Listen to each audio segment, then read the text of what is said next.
Hola, muy buenos días, gracias por acompañarnos a esta hora en toda Venezuela.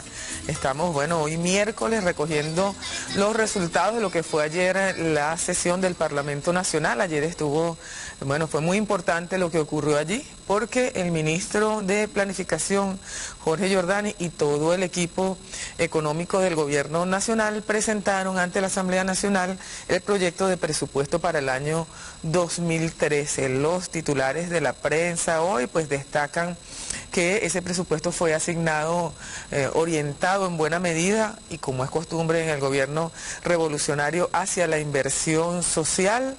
El presupuesto asciende a 396.406 millones de bolívares y para el área social tiene una importante inversión. La cifra que asombra, que ha dicho el ministro Jordani, son los 500.000 millones asignados al área social en todo el desarrollo del gobierno bolivariano. Esa es una de las noticias, la más destacada hoy en la prensa nacional. Mañana vamos a intentar tener un programa más profundo sobre este tema, porque una cosa es como el gobierno nacional distribuye el dinero y vamos a ver también cómo se ejecuta ese dinero asignado en distintas áreas. Pero hubo mucha noticia ayer en la Asamblea Nacional, entre otras, se aprobó un acuerdo de rechazo a la actitud del gobierno de Canadá por el comportamiento contra un diputado de la Asamblea Nacional, un líder revolucionario, un hombre de mucha experiencia, un maestro de muchas generaciones, que es nuestro invitado en la mañana de hoy, Fernando Soto Rojas. ¿Cómo estás, Fernando? Buenos días, Tania, y a toda la audiencia con toda Venezuela. De toda Venezuela. Bueno, el acuerdo que se aprobó ayer la Asamblea Nacional, para empezar por allí esta conversación con Soto Rojas, obedece a que estaba invitado el diputado era parte de la delegación de la Unión Interparlamentaria, que es una instancia que reúne a los parlamentarios de todo el mundo para armonizar en distintos temas que tienen que ver justamente con la garantía de la democracia y de los derechos humanos. Ocurrió algo, no dejaron entrar, el gobierno de Canadá no le dio el visado correspondiente o necesario al diputado Soto Rojas debido a su pasado político. Eso fue una notificación que le hizo al diputado el embajador de Canadá en Venezuela, y la Asamblea aprobó un acuerdo que dice rechazar de manera enérgica y categórica la actitud del gobierno del Canadá al no permitir la presencia del diputado Fernando Soto Rojas, quien debía cumplir funciones específicas tales como las perspectivas en materia de seguridad energética y otras contempladas a través del respectivo debate que debía suscitarse en el seno de la Comisión Permanente sobre la Paz y Seguridad Internacional.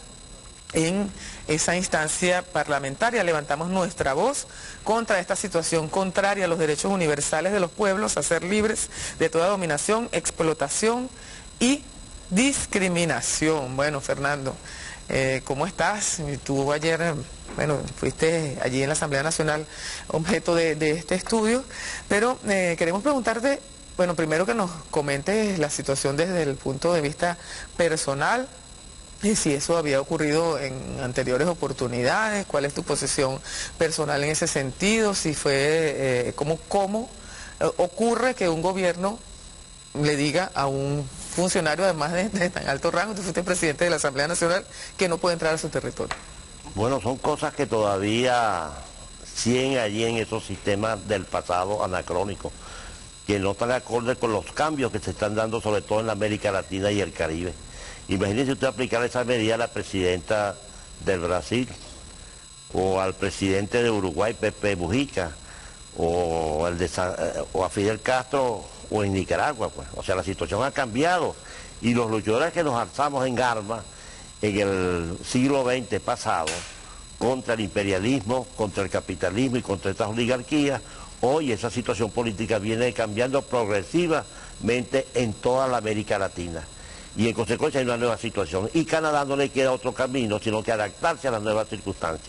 Por lo demás, esa institución parlamentaria mundial, que se conformó a fines del siglo XIX, tiene más de 100 y pico de años, en la 127 reunión, cuando se convoca, el Estado que sirve sede tiene que darle plenas garantías a todos los asistentes. Casualmente en la agenda de discusión para esta 127 estaba un punto que era el derecho de los diputados. Pues. Aspiro que la delegación venezolana se haya batido buena ahí criticando eso. Pues hay una delegación allá que está conformada por diputados por Darío Viva, que siempre ha estado asistiendo a estos eventos, Gladys Requena, uno de la oposición, Marquina, y Elvis Amoroso y yo que no pudimos asistir, Amoroso por otras circunstancias. En el caso mío, a mí me avisaron faltando 3 días, porque con anterioridad aquí había visitado a Venezuela una delegación de parlamentarios, cuando yo era presidente de la Asamblea Nacional, y nos tratamos respetuosamente como hemos tratado a todos. De parlamentarios canadienses. Canadienses. Incluso habían formulado de que yo fuera allá, etcétera, etcétera. Yo no pude ir. ¿Tú recibiste una invitación? Una invitación, sí. Y ahora, bueno, ahora cuando yo me enteré de que iba a ir para ese evento, de inmediato esa misma noche conversé con el presidente de la Asamblea Nacional, Diosdado Cabello, y le dije, Diosdado, yo voy sobre la base que el avión me lleve directamente a Canadá, porque si hace conexiones en los Estados Unidos, de repente me pueden poner la mano, porque yo sé que esa alerta roja estaba regada en toda América Latina y la hemos ido venciendo. Yo soy ¿Esa alerta roja existe desde cuándo? Mira, eso es de la época del marcartismo. Y esencialmente los procesos de lucha armada, eso se lo aplicaron a todos los comandantes guerrilleros de la época. Ya la mayoría de los países han ido, incluso en Venezuela. Yo tenía prohibición de salir de Venezuela varias veces.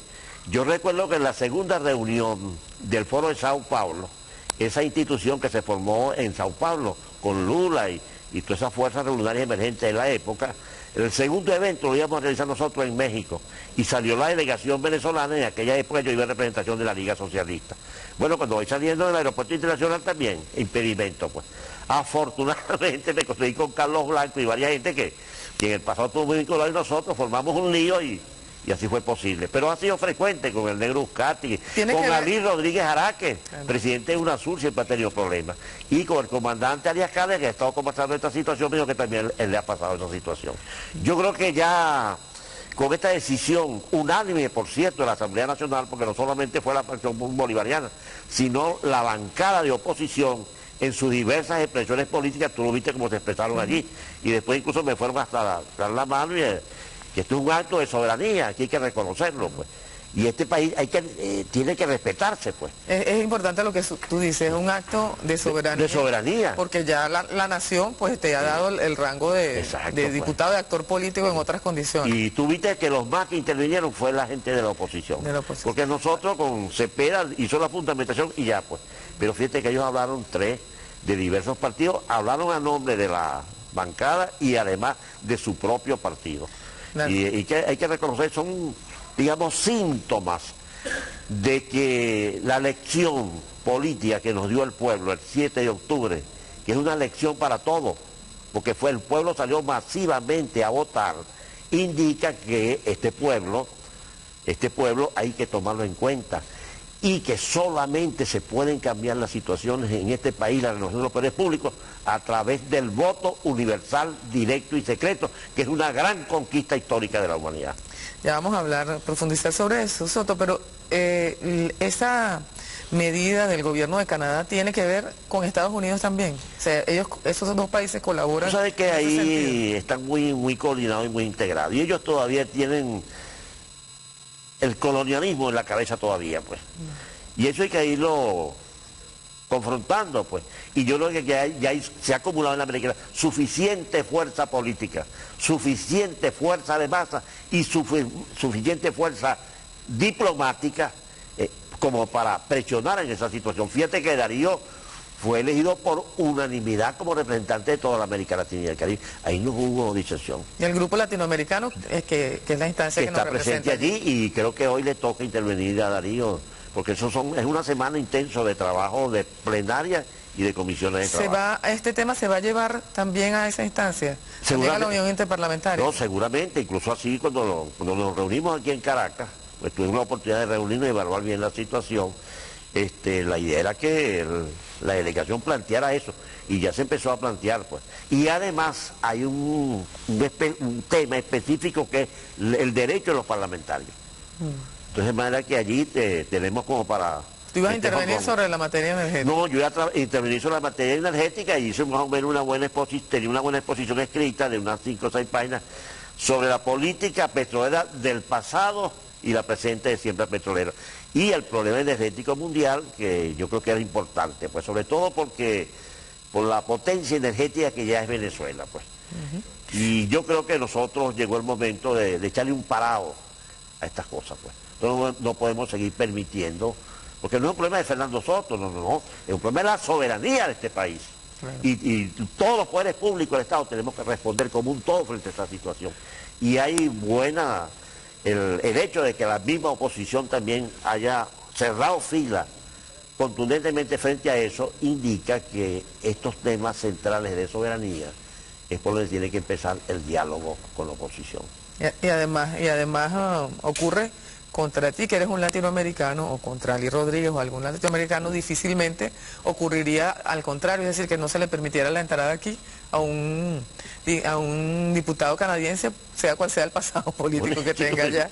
Mira, yo estaba revisando la página web de la Unión Interparlamentaria y da, bueno, es paradójico que te haya ocurrido eso cuando la función, bueno, es promover los contactos, la coordinación entre los actores políticos de los parlamentos, la promoción de la democracia y de los derechos humanos, y además también tenía una dinámica allí para la interposición de los temas. Ayer se presentó el presupuesto 2013. Allí hizo una exposición Jorge Giordani. Hay algunos aspectos yo sé que tú conoces bien porque tienen que ver, esa exposición del ministro Giordani tiene que ver con los temas de la soberanía petrolera. De hecho, él explicó las dos fuentes en las que se basa el presupuesto de la nación. Uno es el ingreso petrolero y los otros los ingresos no petroleros. Una de las cosas que hay que destacar es que los ingresos no petroleros superan una vez más pues también a los ingresos petroleros, lo que significa que estamos avanzando hacia el desarrollo de una economía menos dependiente del petróleo. Pero yo quisiera que escucháramos puntualmente este aspecto de la intervención del ministro Giordani para que nos des tus comentarios. Adelante. La inversión social, orientada a profundizar los niveles de atención a las necesidades básicas de los venezolanos como salud, educación y vivienda, y la inversión destinada a reforzar los sectores productivos siguen teniendo un peso específico en la distribución de los ingresos fiscales por cuanto son claves para afianzar las bases del crecimiento sostenido de la economía real y del desarrollo de la nación. El modelo productivo. Bueno, ¿ah? Bien rápido, por favor. Fue rápido, sí, nos agarró son fuera de base. Bueno, tiene aquí el titular de Últimas Noticias, tajadota para el área social, y explica, ¿no? 46.157 millones para educación, 39.307 para el seguro social, 31.644 irán a la salud, 5.920 a vivienda, 3.260 millones para el sector cultura. Desde el punto de vista de la política nacional, de la construcción del socialismo, ¿qué crees tú que es lo más destacable de esa exposición? Primero, toda la exposición conceptual, teórica y política que hizo el profesor Giordani, que nos dio una clase sobre la nueva concepción de la idea del presupuesto y de la concepción financiera bolivariana que se está instalando aquí en la América Latina. Eso rompe con todo el pasado que se daba en las antiguas clases de economía política en las universidades centrales y en todas, sobre que tenían un toque esencialmente keynesiano y últimamente los últimos 20 años de carácter neoliberal. No, aquí es un desarrollo sostenido y permanente de inversión social y de inversión económica, y que tiene un norte, es un presupuesto esencialmente humanista, porque ataca la pobreza crítica, la pobreza relativa, etcétera. Es continuar en esa política de inclusión social, que ya se ha hecho una inversión por más de 500.000 millones de dólares. Esa cantidad de inversión nunca se había hecho en la historia. Y sobre todo para reforzar las misiones. O sea, las misiones salen muy reforzadas y apunta a ir fortaleciendo el poder popular. Esa idea y esa advertencia que nos hizo el presidente en relación el sábado pasado, de la necesidad de avanzar hacia un Estado comunal, hacia las comunas, a fortalecer los consejos comunales, nos parece de verdad importantísimo, porque ese es el debate que nosotros estamos entrando, Tania, en el debate programático, más allá de lo candidatural, que en la parte final de la campaña electoral entró con la cuestión del paquetazo, porque ciertamente la oposición a principios de este año había aprobado las llamadas lineamientos generales, 168 páginas, y había sido recibido en cuenta y estaba engavetado. Pero en la última cuestión, con el libro que escribió el francés y otros más, el mismo Faría había escrito sobre esas cosas, salió a la tapeta y eso golpeó duramente a la oposición. Entonces yo creo que vamos a salir de lo candidatural y ese debate que algunas veces es hasta subalterno, no solamente en la oposición, también en los bolivarianos y en las propuestas. Por eso el presupuesto que acaba de presentar el profesor Giordani, fíjate que se fundamenta en los 5 objetivos históricos del programa de la patria. Y eso está articulado dialécticamente a los objetivos generales, que son 23, a 100 objetivos estratégicos y a 322 objetivos de carácter general. Ahora, ¿cuál es lo que nos corresponde a nosotros? Llegar a los programas locales, a los diagnósticos locales y a las propuestas locales, que va a estar muy en el debate con estas elecciones para renovar los poderes regionales, gobernadores y consejos legislativos, y sobre todo para los procesos de abril, que es importante. Candidato que no tenga propuestas, nuestro pueblo lo rechaza, porque hay un proceso de polarización tremendamente como nunca en la historia. Mira, el ministro además hizo una evolución programática, que empezó desde el árbol de las tres raíces, después la propuesta del candidato Hugo Chávez, hasta el plan de desarrollo de la nación, después el proyecto nacional Simón Bolívar, y ahora en esta etapa en la que nos estás diciendo tú, que estamos entrando en la discusión, porque hay que decir que el ministro presentó el presupuesto, eso ahora va a la Comisión de Finanzas y empieza todo el debate interno a la Asamblea Nacional, así que vamos a ver mucha discusión política, por fortuna, por suerte, allí en ese debate. Pero hay otro sonido del ministro Giordani que creo que tenemos allí listo, que tiene que ver con el Fonden, el tan criticado Fonden. Vamos a escucharlo para un comentario del Sotorro. Fondos, el Fonden, el tan criticado Fonden.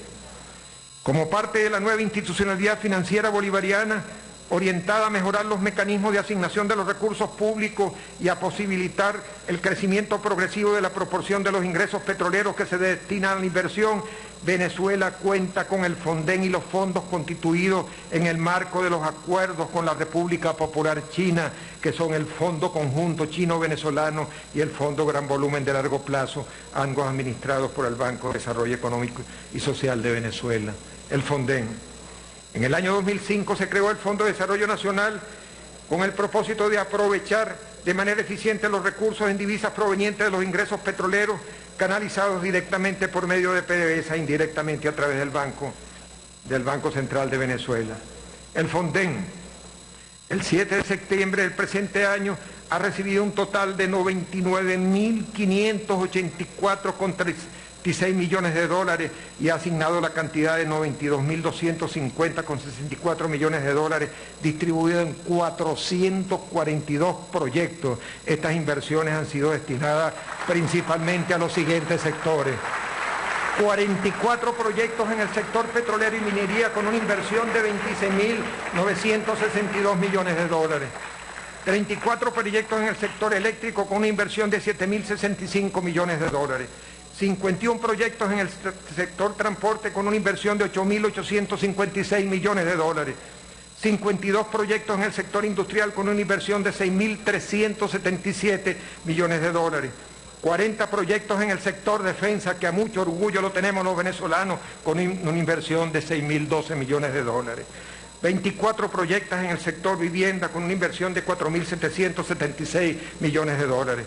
73 proyectos en el sector agrícola con una inversión de 4.022 millones de dólares. 6 proyectos en el sector de educación con una inversión de 1.458 millones de dólares.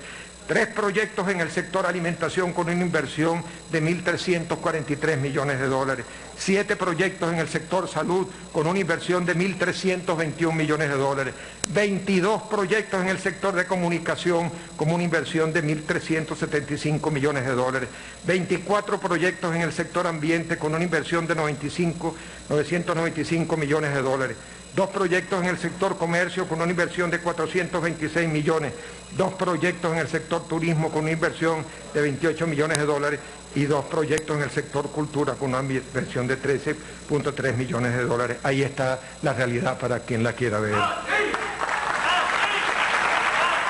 Bueno, las fotografías que mostró allí el ministro Giordani, bueno, fueron parte de la presentación y estuvo muy bien, sobre todo en la Asamblea Nacional, Soto, donde a veces en la discusión cotidiana, pues hay la bancada de la oposición niega esos proyectos que estamos mirando allí en la pantalla. ¿Tuviste la cara de algunos diputados cuando se estaban mostrando? Es que, oye, yo me fijé, pues yo siempre, como yo estoy en la esquinita y yo observo el que va hablando y el acá, y vi con esa picardía de Giordani, cuando él fondé y ve hacia la izquierda los rostros, pues. Y dice, para los que no quieran ver. El que no quieran ver, pues son más de 400 proyectos, nada más de Fonden, porque son como 7 proyectos allí. Nosotros tenemos que sentarnos a estudiar esa intervención para irla observando. Por cierto, desde la Comisión de Energía y Petróleo, ya nosotros la próxima semana, la Comisión de Energía y Petróleo no vamos para Guayana, a ver esos proyectos en los concretos reales, vamos a empezar por Tocoma, pues. Porque la cosa es viendo, debatiendo con los trabajadores y con la gerencia. Y también la línea de la autocrítica y de la eficacia. Van a ir a Guayana a hacer una revisión. Una revisión de todas esas cosas. Una visita contralora. Contralora, pues. Porque nosotros en la Comisión de Energía y Petróleo, nosotros discutimos durante mes y medio más o menos el plan. Y por unanimidad también se aprobó ese plan, pues. Que por cierto, en esencia es contrario al programa de la MUD. Pero la oposición lo votó a favor en la comisión. Porque cuando tú debates con fundamentación histórica, con fundamentación política y con fundamentación al proyecto real concreto, oye, mire hermano, agua es agua y esto es piscicola y estas cosas. Entonces nosotros tenemos que llegar a lo concreto real, porque eso es lo que va a permitir ir avanzando progresivamente en la unificación de todo el pueblo venezolano. Nosotros tenemos que llegar un buen día en la historia que digamos Venezuela, revolución bolivariana y liderazgo del comandante Chávez, como toda México, con naturalidad. Esa posición del ministro Giordani tiene que ver mucho con esa evolución programática y con el tema de la soberanía petrolera. Y hay un punto a destacar, el tema de la ejecución, porque son 96.000 millones, redondeando la cifra, y se han ejecutado 92.000 millones, igual ocurre con el fondo chino. Pero rapidito, Sotorroja, ¿qué tiene que ver esa evolución programática con este resultado que estamos mirando y con esas obras que se hacen gracias a este fondo, que él mismo lo dice, el tan criticado Fonden? La política es siempre petrolera y la ruptura progresivamente del modelo minero petrolero que le damos hace más de 100 años, de tiempo del gomecismo, y lo afincó el punto fijismo. Ahí están los resultados reales. Por eso es que este país necesita larga estabilidad política y el liderazgo de Chávez para cumplir con la deuda social y construir toda la infraestructura material y técnica para tener un país verdaderamente moderno y humano en la agricultura, en la industrialización y en todo, pues. Y romper aquella angustia bolivariana cuando no pudimos totalmente construir la Gran Colombia y Bolívar dijo, nos dejaron la odiosa división de clases y de colores. Esto no viene con Chávez, la odiosa división de clases y de colores nos viene con el proceso de invasión, conquista y colonización española y europea. Nosotros ahora, con la revolución bolivariana, nos vamos avanzando progresivamente a llegar a cumplir con esos postulados de la revolución francesa. Igualdad, fraternidad, etcétera, etcétera. Rapidito, Soto. Ayer, por una solicitud, que hay que decirlo, del diputado Ricardo Sanguino, de la bancada revolucionaria, se incorporó a la agenda un crédito adicional para el pago de aguinaldos de los trabajadores de las gobernaciones y alcaldías.